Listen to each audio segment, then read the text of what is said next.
Hola Jorge, ¿cómo estás? Muy bien, ¿tú qué tal? Aquí en medio de la crisis, mirando hacia atrás, mirando hacia adelante, mirando hacia adentro, mirando hacia arriba, yo ya no sé si mirar hacia abajo, pensando dónde estamos, de dónde venimos y para dónde vamos.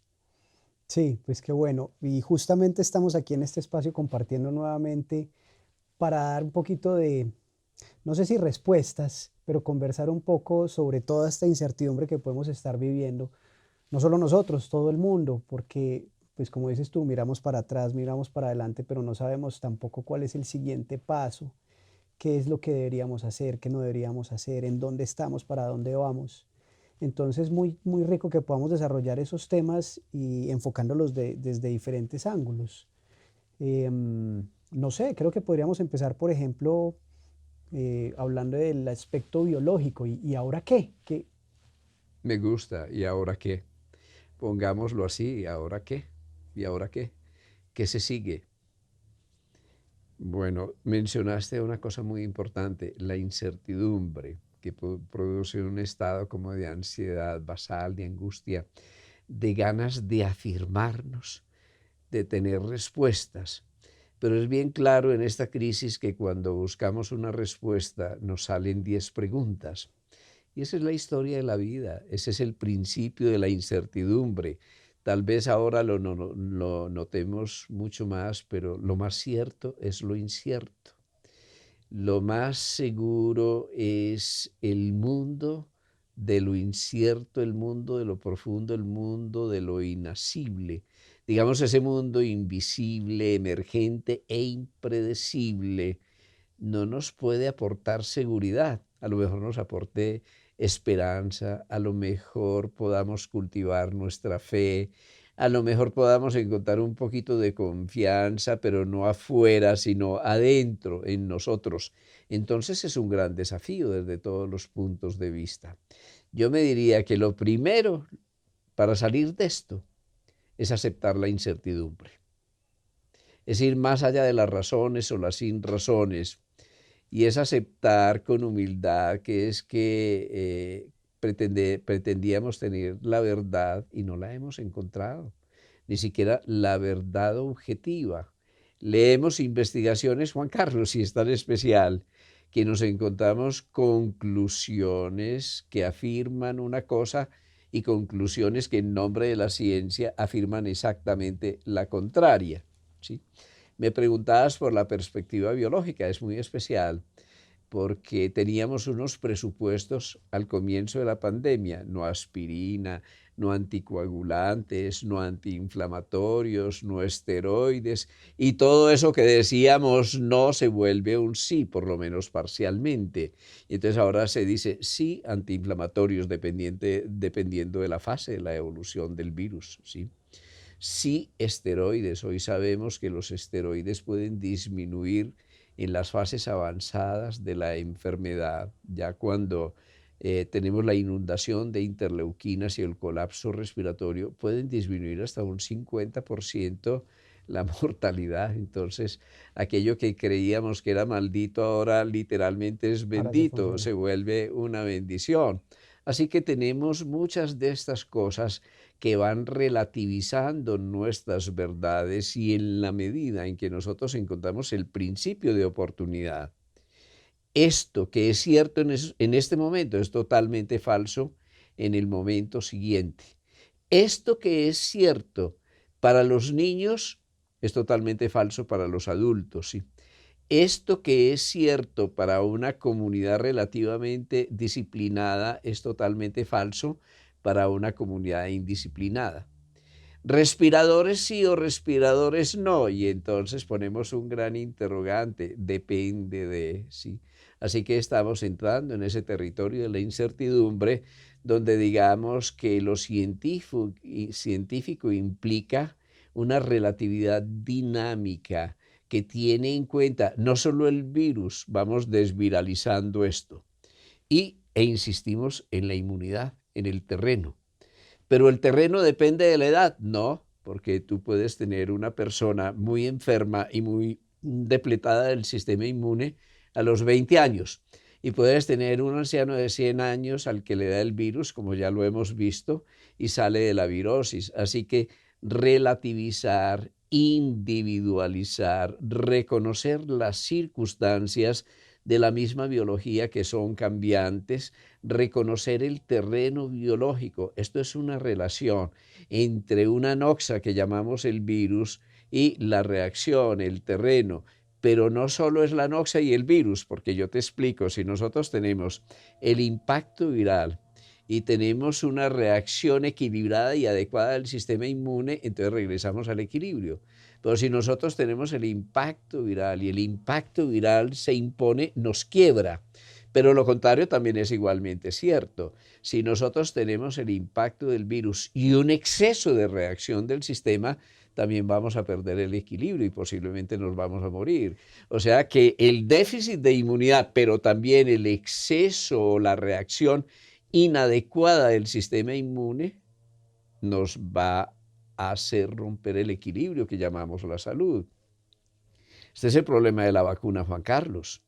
Y yo no veo que la vacuna sea un problema, pero es cierto que una vacuna puede generar una hiperreactividad inmune que sea peor la solución que la enfermedad, como lo vemos frecuentemente en medicina. Entonces, claro, esto es un asunto de responsabilidad. ¿Cuál vacuna? Pues realmente aquella que pueda inducir la respuesta inmune adecuada. Y la respuesta inmune adecuada obviamente no va a ser una inundación de macrófagos y de interleuquinas que crea un incendio desde el punto de vista inmune. O sea que estamos llegando a ese principio de la relatividad que nos sumerge de una vez en la cuántica de la incertidumbre. Y es que nosotros no podemos conocer todos los factores al mismo tiempo. Y además que es que no podemos generalizar, porque sería irresponsable. Lo que es válido, por ejemplo, para un grupo sanguíneo, para un genoma determinado, es totalmente inadecuado en otro caso. Posiblemente haya poblaciones que ya tienen una inmunidad natural. ¿De dónde viene? No lo sabemos exactamente. Posiblemente haya poblaciones genéticamente más susceptibles. Eso apenas lo vamos a reconocer. Pero también en esta crisis hemos descubierto que no solo son los factores biológicos, que esto tiene muchos moduladores. ¿Cómo manejamos la información? Si tenemos pánico, por ejemplo, eso ya va a fundir el sistema inmunológico. Pero ¿cómo manejamos la información? Si somos temerarios y nos desordenamos y salimos todos juntos a la calle y además protestamos, eso también está modificando nuestra reacción biológica. Pero qué bueno que lo mencionas porque ahora te quería hacer la pregunta y básicamente es cómo hacemos para no dejar esto en manos, digamos, de otros o simplemente dejarnos a que las cosas fluyan y cuando la ciencia o algún laboratorio o algún país desarrolle la vacuna y la vacuna simplemente tenga ese equilibrio del que estabas hablando donde la reacción no vaya a ser más fuerte que la carga viral, bueno, poniéndolo en esos términos. Desde el punto de vista individual de nosotros como sujetos, como humanidad, ¿qué hacer para, digamos, sobrellevar esto? Pues la pregunta inicial, ¿y ahora qué? Desde nuestro punto individual, no simplemente esperando que las cosas se den afuera, aunque ya empezaste a darme la respuesta también. A ver, esa pregunta es muy interesante y nosotros qué podemos hacer. Y no solo es muy interesante, sino que es la pregunta fundamental, porque para mí no hay duda de que esto no depende de los estados, que no depende de los científicos, que no depende de los servicios de urgencia. Nosotros los hemos llamado la vanguardia, eso no es cierto, ellos son la retaguardia. Digamos que el virus está del otro lado y que nos invade. Asumamos que el virus es un equipo, llamémoslo el equipo de los virus. Y nuestro equipo es el equipo de la humanidad, llamémoslo así, que está en riesgo con este virus. Y nos han metido muchos goles. El virus nos ha metido enorme cantidad de goles. En este momento nosotros tenemos alrededor de 500.000 muertos ya, que eso es un número considerable. Quiere decir que en ese equilibrio entre el virus y nuestra capacidad de afrontarlo, frecuentemente hemos perdido en algunas ciudades, en algunos países, algunas personas han perdido. Hay unos países que a pesar de que les hayan metido algunos goles van ganando la partida. ¿Cómo podemos ganar la partida como humanidad? Primero, comprendiendo que esto no es un asunto de hospitales solamente, que también. No es un asunto de recursos, de atención terminal. No es un asunto del número de respiradores que cada país pueda conseguir, porque esos son los arqueros, son los que están impidiendo en última instancia el gol. Pero si nosotros no tenemos defensa, si no tenemos una medular, si no tenemos un buen ataque, si no tenemos matemáticos, científicos, epidemiólogos, si no tenemos sentido común, que parece ahora el menos común de los sentidos, si no tenemos políticos que se conecten con los científicos, por ejemplo, si nosotros no tenemos el desarrollo de una ciencia cooperativa a nivel mundial, si no tenemos instituciones que garanticen la ética de la investigación para que intereses particulares no se opongan a los intereses de la humanidad, entonces no tenemos vanguardia y no tenemos medular y estamos creyendo que esto es un problema de los sistemas médicos o que es un problema de los médicos o es un problema de los intensivólogos o de los especialistas. No, cuando ellos están sobrecargados, eso es una evidencia clara del trabajo, del fracaso de nosotros como sociedad. Pero una sociedad está hecha de individuos, ¿sí? Y es el comportamiento del individuo, es su responsabilidad, porque aquí tenemos claro que una sola persona que no se comporta de una manera irresponsable y que sabiendo lo que tiene de un modo temerario se monta en el metro o se monta en el avión o se va para una fiesta nocturna, eso es suficiente para que ese fosforito, si el terreno ya esté preparado, genere un incendio forestal y ese incendio forestal ya esto no es un asunto de policías persiguiendo los pirómanos, digamos, persiguiendo los virus, porque tenemos el cerco epidemiológico para poderlo controlar. Ya este es un asunto de los bomberos, llamemos, Claro. pero llega un momento en que se acaba la posibilidad de apagar el incendio y entonces no tenemos más remedio que huir y refugiarnos porque el incendio está dominando el panorama, el paisaje de toda esta epidemia. Así que tú tienes toda la razón. Aquí hay un factor fundamental y ese factor fundamental es conciencia. Y es tu conciencia personal, tu conciencia como individuo, porque tu sistema inmune, uno cree que es un asunto de linfocitos, no, es un asunto de tu responsabilidad. Es decir, que la responsabilidad está determinando la calidad de tu dieta, la calidad de tu pausa, la calidad de tu sueño, la calidad de tus emociones, la calidad de tus relaciones humanas, también la calidad de tu economía. En última instancia, esto es tu responsabilidad y la responsabilidad es el más bello de los ejercicios de conciencia. Este no solo es el problema médico, es el problema de que nosotros seamos responsables de nosotros, no solo es problema del virus, porque al fin nuestra reacción biológica frente al virus va a ser un asunto de la calidad de nuestro sistema inmune. Pero si nosotros sabemos que el sistema inmune en este momento no se trata aparte, es el sistema psico, neuro, inmuno, endocrino. Es decir, que tus niveles de estrés, tus relaciones humanas, el manejo emocional, el manejo de tus ritmos, el manejo de tu dieta, de tus relaciones humanas, el sistema endocrinológico, tus glándulas, tus hormonas, todo esto está determinando también la calidad de tu sistema inmune, que es un sistema integrado a los demás sistemas. Y la calidad de tu sistema inmune no depende del ministro de gobierno ni del presidente de la república, ¿sí? Ni depende tampoco del virus, depende exactamente de ti. Entonces aquí hay que empezar también a cambiar el énfasis de todo esto. Y obviamente viene la vacuna que te da defensas, pero ¿y qué vas a hacer antes de la vacuna? Si fuera una vacuna, llamémosla adecuada, y si eso fuera posible, que también es incierto, está en duda. Todo el mundo está esperando la vacuna.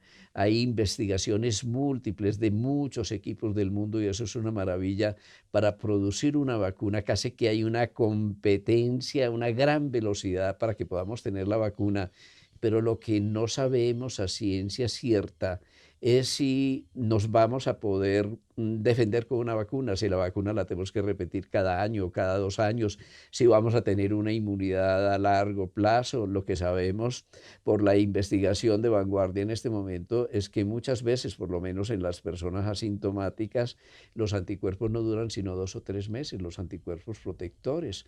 Así que si eso en vivo y en directo, alguien que no tiene una vacuna, si no tiene el virus, no produce la suficiente cantidad de anticuerpos, y esos anticuerpos a veces después de unas semanas ya no son detectables, entonces ponemos un gran interrogante, no para alarmarnos, sino para saber manejar la incertidumbre, sabiendo que hay una cosa cierta, lo único cierto es que tú te tienes a ti mismo, lo único cierto es que tú puedes ser responsable de ti mismo, que tú puedes ser responsable de tu destino, que no le puedes dar tanto peso específico a lo externo que lo tiene, pero realmente el pronóstico de la evolución depende de la capacidad de prevenir la enfermedad y eso depende de ti. Tal vez me voy a repetir un poco en esta pregunta, pero creo que es importante y retomarla y hablar al respecto. Y tiene que ver con esa posibilidad de ser responsable, no solo conmigo, sino con mi familia, con las personas que están a mi alrededor, pero también reconocer que hay una necesidad eh, económica dentro de esta sociedad. O sea, está sucediendo que muchas personas reconocen que tienen que eh, guardarse o por lo menos mantener el distanciamiento social, seguir todas las medidas de prevención, pero llega un punto donde no es sostenible por, digamos, su actividad económica, que tienen que empezar a generar, o dicho en términos del gobierno, empezar a mover la economía. Entonces, yo sé que en algún momento lo habíamos hablado ya, pero está esa dicotomía o ese punto de equilibrio donde no logra equilibrarse realmente. Nos cuidamos, la responsabilidad es mía, pero ¿cómo doy ese paso cuidándome, cuidando a los demás para empezar también a Ese paso es una balanza. Imagínate que tú estás danzando y que das un pasito adelante y otro paso hacia atrás. Eso es la danza de la vida. Y es lo mismo, esto es la danza entre la vida y la economía, ¿sí? Tú cuidas la economía para cuidar la vida, regresas a la vida y si tienes vida puedes cuidar tu economía. Pero es claro que para que haya economía tiene que haber quien genere la economía, pero si no tenemos sujeto entonces no podemos conjugar ningún verbo, ni siquiera el verbo producir se puede conjugar. Así que esto es una cuestión de sentido común, de responsabilidad, de sano equilibrio. Y no hay una fórmula, así Mm. como una receta. Salgan todos a cuarentena. No, tenemos que asumir un riesgo. También el riesgo de regresar es un riesgo, porque nosotros regresamos y el riesgo más grande de la vida es que te encuentres contigo.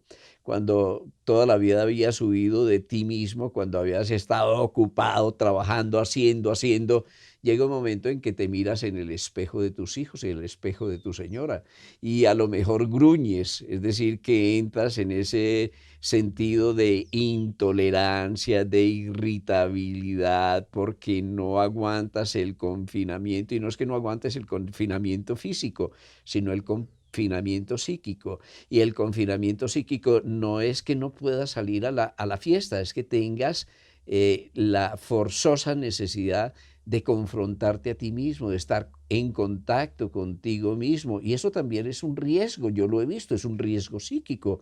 Hay riesgo de maltrato en las relaciones humanas, hay riesgo de agresión, hay riesgo de depresión. Todo eso son riesgos que nosotros tenemos que afrontar. El riesgo maravilloso de la libertad, pues la libertad no es que yo me mueva mucho afuera, la libertad es que yo tenga tiempo libre. ¿Y qué hago en el tiempo libre? En ese tiempo libre me podría construir, podría leer, podría meditar, me podría cultivar. Es decir, que podría mejorar como ser humano, pero frecuentemente lo que ocurre durante el tiempo libre es una pretensión de huir de uno mismo porque uno mismo no se tolera. Y entonces, ¿qué ocurre? Pues que me refugio en el licor o me refugio en la comida y aumento peso y creo que no puedo hacer ejercicio porque no tengo el gimnasio sabiendo que el gimnasio principal es mi propio cuerpo. Así que empieza todo este tipo de dramas en el que nosotros pretendemos salir, pero esa salida es nuevamente una huida de mí mismo, eso no es una salida, es un escape, que es una cosa muy diferente. Así que yo me digo, la vida es una danza y si salimos con inteligencia y nos asomamos, a ver, Juan Carlos, yo comparo esto con un huracán y las tormentas diluviales que se vienen después del huracán, donde si tú sales te vas a ahogar, ¿no? Porque hay inundaciones por todos lados. ¿Qué haces tú? Te refugias en tu casa mientras haya toda esa pluviosidad peligrosa. Pero tú te asomas a la ventana, hay un rayito de sol, está lloviendo todavía. ¿Qué haces tú? Sacas el paraguas y sales, sí, salgamos con paraguas, salgamos individualmente, no en el momento más inoportuno. Si vuelve a llover y vuelve a haber inundaciones, pues nos refugiamos y volvemos a salir, porque es necesario que salgamos. Yo no digo no salir, es alternar el recogerse y el salir, es alternar la economía de la vida y la vida de la economía, porque esas dos cosas son complementarias. Y si lo logramos hacer con inteligencia, seguramente vamos a afrontar esto con una consecuencia mayor, que vamos a tener disciplina social, que es que no hemos tenido disciplina social. De hecho, yo me pongo a pensar y a leer estadísticas y veo que los pueblos más disciplinados por naturaleza afrontan mucho mejor esto, ¿sí? Nosotros, ¿qué ha ocurrido? Que eso es lamentable y no ocurre en todas partes. Pues resulta que la gente está muy juiciosa 2 meses y se aguanta. Pero a los 2 meses le abren la puerta y salta por las ventanas, por la puerta, debajo las puertas, quiebra las puertas, arrolla, arrasa, se va para la fiesta y entonces en una sola noche borran con el codo lo que durante 2 meses han escrito con la mano. Hay una historia de un alpinista que es muy bella, esta historia circula por internet, donde nos dice, mire, lo peligroso no es tanto ascender a la montaña, sino en la bajada. Es ahí donde se mueren buena parte de los grandes montañistas, ¿sí? Porque ya están fatigados, porque están cansados. Es lo que nos está ocurriendo. Estamos fatigados, estamos cansados, nos sentimos agobiados y entonces bajamos la guardia. Y yo me digo, ¿qué sentido tienes que hayas recorrido una maratón de 30 kilómetros cuando pocos metros antes de cruzar la meta tiras la toalla? Yo me digo, no tiramos la toalla, esto nos está cultivando, está templando nuestra disciplina, nuestro temple, nuestra voluntad, nos está haciendo responsables. Y en la medida en que somos responsables, como que nos aproximamos, digámoslo así, al alma. Así que esto tiene mucho que ver con ese sentido de responsabilidad. Y el sentido de responsabilidad tiene mucho que ver en el balance entre la economía y la vida, que no es una dicotomía, sino que es un balance de interdependencia. Muy interesante eso que dices. Bueno, y si habláramos, digamos, a nivel de las personas que tienen responsabilidad sobre otras personas, o hablemos de los empresarios, por ejemplo.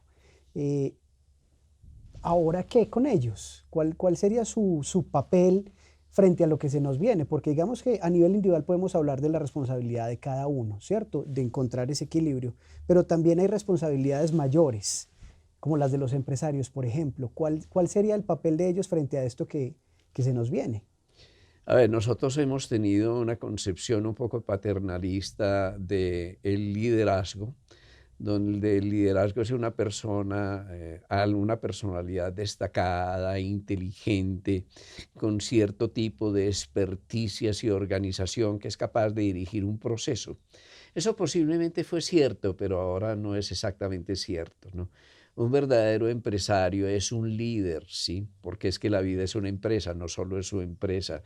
Sus empresas hacen parte de una empresa global que es la empresa de la vida. Y todas las empresas en ese sentido deberían ser empresas de servicio. O sea que un empresario es aquel que es capaz no de liderar, sino de liberar el potencial de la gente y al liberar el potencial de sus obreros, al liberar el potencial también de los consumidores de esa empresa, de todos quienes tienen que ver con la empresa, responsabiliza. Su responsabilidad es hacer que cada quien asuma la responsabilidad que le corresponde, no solo para ser más eficiente en su productividad, que también, sino para ser más eficiente en su capacidad de realizarse, de desarrollar su propio potencial. Esto quiere decir que tendríamos que cambiar mucho nuestra concepción de las empresas. En el nuevo contrato social, una empresa no es simplemente una institución para producir, ¿sí? O una institución para competir o para generar cierto tipo de empleos, no. Es un lugar donde la gente emprende, donde la gente vuelve a ser emprendedora, vuelve a ser creativa, donde la gente puede realizarse dando lo mejor de sí. Un lugar donde la gente ponga en práctica realmente y encarne aquello que ha aprendido. Así que de aprender a emprender hay un paso que es fundamental. Así que una empresa es el sitio donde la gente emprende, no simplemente donde la gente produce. No es una cosa donde el ser humano es simplemente una mano de obra o un recurso que lo llamamos los recursos laborales, así como los recursos tecnológicos. No, es mucho más que eso. Entonces, el nuevo empresario va a ser forzosamente un líder social, ¿sí? Y un líder social que está en capacidad de poner en contacto a los inversionistas con los consumidores, cerrando la brecha. Y cerrando la brecha es que el sentido de la empresa es el servicio a la humanidad. Y entre ellos están los consumidores. Para no caer en el consumismo, no se trata de que una empresa trate de tener un nicho del mercado cautivo y que entonces la empresa cree consumidores para sus productos, sino productos que se dirijan a satisfacer la necesidad de la humanidad, la necesidad de la sociedad. En ese sentido, una empresa que produce cosas superfluas o innecesarias o aún perjudiciales o aún cosas que se consumen masivamente pero contaminan, es una empresa que se debería cerrar.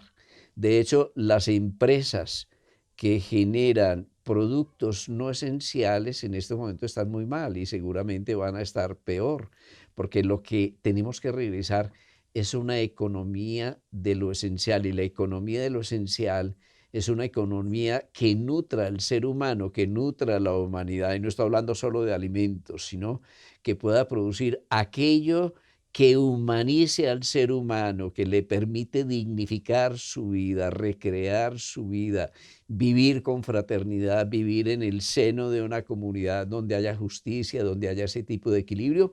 Esas van a ser las nuevas empresas, empresas de la vida. Así que para mí, en el futuro, lo más espiritual, si a mí me hablan de espiritualidad, va a ser la economía, porque sin una economía espiritual nosotros no tenemos porvenir como humanidad. Y una economía espiritual se refiere a la posibilidad de reconocer primero qué es lo que necesitamos y responder a la necesidad de la humanidad, no crear falsas necesidades. Y en segundo lugar, el servicio, dedicarse a una adecuada distribución de los recursos para que todo el mundo tenga la oportunidad de construir su biología, de construir su humanidad, de realizarse, de darle sentido a la vida. Jorge, ¿y cómo entendemos entonces, por ejemplo, las empresas de tecnología en esta explicación que nos das? Porque la tecnología la podemos interpretar como ambos mundos, ¿cierto? Algo que definitivamente no nos ayuda a crecer o por el contrario, algo que utilizado como una herramienta en este momento y sobre todo hablando de la virtualidad es más que necesario. A ver, una tecnología avanzada, por ejemplo, la tecnología atómica, ¿es una maravilla o es una catástrofe? Eso no depende de la tecnología. La inteligencia artificial, una maravilla o una catástrofe, eso no depende de la tecnología, eso depende del manejo que le hagamos de la tecnología, igual que la robótica. Puede ser catastrófico, por ejemplo, si nosotros no sabemos utilizar bien la robótica y todos los procesos de automatización. Puede ser catastrófico en el sentido de que va a generar desempleo, va a generar miseria, todo esto. pero no en el sentido de que desaparezca la mano de obra, porque es que el ser humano no es mano de obra. Es decir, que el ser humano no puede ser prolongación de una máquina, ni está aquí para competir con las máquinas. Así que pongamos esa tecnología, sí. La tecnología de la telefonía celular es una maravilla, sí, pero si yo puedo conversar contigo aunque estés en otro continente y además hacer un chat y conversar con mis nietos y con los otros hijos y reunir la familia, eso nos ha aproximado de tal manera en el mundo de hoy que hace que lo físico vaya siendo más irrelevante porque hay una cosa que es más profundo que lo físico, que es lo psíquico, es lo emocional, ese tipo de comunicación.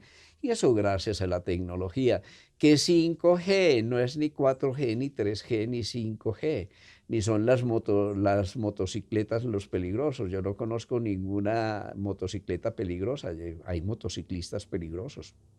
No hay coches peligrosos, hay conductores peligrosos, los aviones no son peligrosos. La mayoría de los errores y las catástrofes son errores humanos y esos errores humanos se deben a cómo manejamos nosotros la tecnología. Un teléfono móvil es supremamente peligroso si tú lo utilizas como si fuera una crispetera, es decir, si tú te lo pones y hablas por teléfono móvil durante 3 horas con tu novia, en lugar de hacerle la visita, pues estás cometiendo un doble error y además te estás achicharrando tus neuronas. Claro. Bueno, es un poquito exagerado, pero es para decir, no es la tecnología, es el abuso, es el mal uso de la tecnología. La tecnología puede ser liberadora o puede ser oprobiosa.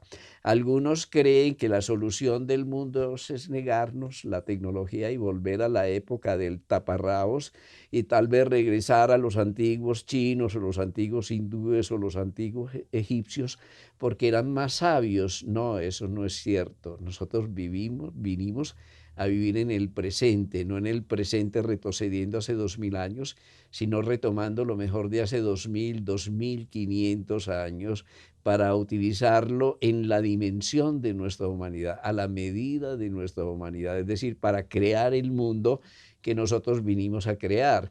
Entre otras cosas, Juan Carlos, yo frecuentemente me divierto y me dice, pero si yo hablo de los chinos de hace 2500 años, y no será que yo era uno de esos chinitos, ¿no?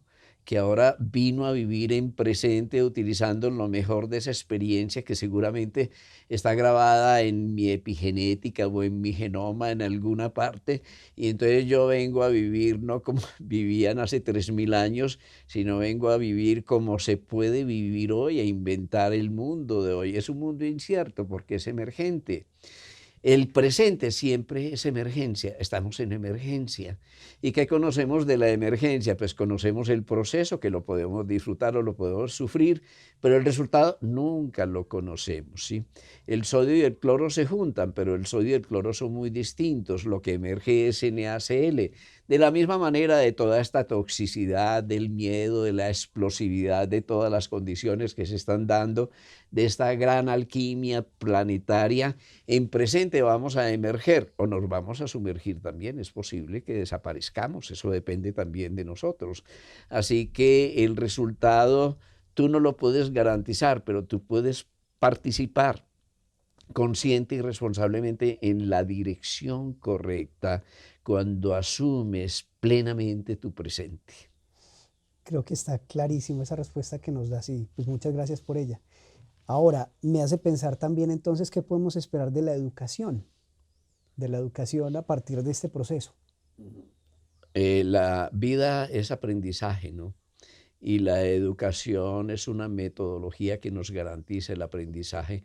Por eso la educación es esencial. No somos libres mientras no salgamos de la ignorancia. Y lo primero que nos enseña, que aprendemos, es de nuestra ignorancia. Cuando aprendemos de nuestra ignorancia, somos humildes, somos sencillos, nos convertimos en aprendices. Y cuando nos convertimos en aprendices, no estamos obligados a saber nada, estamos disfrutando del proceso de aprendizaje, que es un proceso de comprensión, pero también la incertidumbre, en la medida en que nos aproximamos a una pequeña verdad, eso que llamamos cierto, Pronto lo reconocemos como una gran mentira porque resulta que ese era un aspecto pequeñito de una verdad mucho mayor. ¿Y hacia hasta dónde? Hasta el infinito. O sea que hasta cuándo vamos a aprender eternamente, ojalá eternamente. ¿Y cómo vamos a aprender? Como seres humanos, como animales, como plantas, como minerales, vamos a aprender como estrellas, como planetas. Yo creo que toda esta evolución, es atrevido decirlo, pero toda esta evolución es un proceso de aprendizaje y ese proceso de aprendizaje lo llamamos un proceso de expansión indefinido de la conciencia. Ese es el misterio de la evolución. El misterio de la evolución es que por el lado de la materia nosotros vamos hacia grados mayores de desorganización hasta la muerte térmica. Eso es la ley de la entropía. Pero por el lado de las energías y las fuerzas de la vida, vamos a niveles de densidad de información, de ordenamiento interior cada vez mayores. Así que eso es lo que nos da esperanzas. ¿Qué somos nosotros? Somos aprendices. Y cuando somos aprendices, pues sabemos que no sabemos y entonces aceptamos la incertidumbre. Pero como los niños en la escuela, es que yo recuerdo mi infancia, yo recuerdo cuando nos íbamos kilómetros a pie para la escuela, saltando por los charquitos entre la lluvia y el sol, apasionados aprendiendo las primeras letras con los mínimos recursos, con maestros que sabían, tal vez conocían muy poquito, pero sabían mucho de la vida porque nos cuidaban y nos tenían amor. Yo me acuerdo de esa época como una época feliz. Qué bueno que nosotros esa época no fuera la del estudio, sí, porque es que la curva de aprendizaje desafortunadamente va así hasta los 20, se empieza a aplanar hacia los 30, hacia los 35 empieza a decaer y hay un momento en que realmente nos hundimos, pero si vivir es aprender, ¿qué estamos haciendo con la vida cuando dejamos de aprender? Así que las instituciones educativas no deberían tener muros, debían ser por internet, debían ser gratuitas para todo el mundo. Los profesores deberían ser maestros, es decir, aquellos que no recitan conocimiento, sino que aquellos que han encarnado originalmente el conocimiento y nos pueden dar testimonio con su vida. El futuro nuestro, el futuro de nuestros hijos y de nuestros nietos no va a ser el de los doctores. Tenemos demasiados PhD, demasiadas maestrías, demasiados doctores compitiendo, muchos de ellos desempleados, ¿no? Realmente la gente que va a tener acogida en el mundo del futuro, que va a tener una gran demanda y que va a ser exitosa, va a ser la gente creativa, la gente original, la gente que no muestra una gran cantidad de diplomas, sino que tiene la cualidad de ver el mundo de una manera única y una manera original, que va a hacer aportes originales al mundo. Porque lo demás pues lo va a hacer la inteligencia artificial y lo hace robótica. La robótica, que yo veo que eso no es malo, eso es una cosa maravillosa. ¿Qué quiere decir? El mundo que nos viene, ese mundo de incertidumbre, para mí es una cosa cierta, que vamos a dar el salto no negando la tecnología, sino utilizando lo mejor de la tecnología para humanizar la vida. Y humanizar la vida no es simplemente que no hagamos nada y que nos volvamos hippies y que vamos como vagos por el mundo contemplando las estrellas, no, sino que se libere nuestro tiempo para asumir lo que como seres humanos estamos realmente en capacidad de hacer.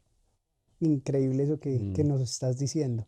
Supongo que te refieres a la pasión también, ¿cierto? Que cada uno descubra realmente su potencial y vuele. Eso es muy bonito, Juanca, porque es que la pasión es la clave de la vida, es lo que mueve la vida. Yo tal vez no va a ver un robot apasionado, sí, ni a un mecanismo de inteligencia artificial apasionado, ni un computador cuántico muy avanzado apasionado, sí. Hay una diferencia mayor entre ellos y nosotros, sabiendo que ellos son parte de nosotros, porque al fin y al cabo nosotros los ensamblamos, descubrimos sus algoritmos, descubrimos la cuántica que permite esa posibilidad y aunque nos superen, nosotros somos sus creadores.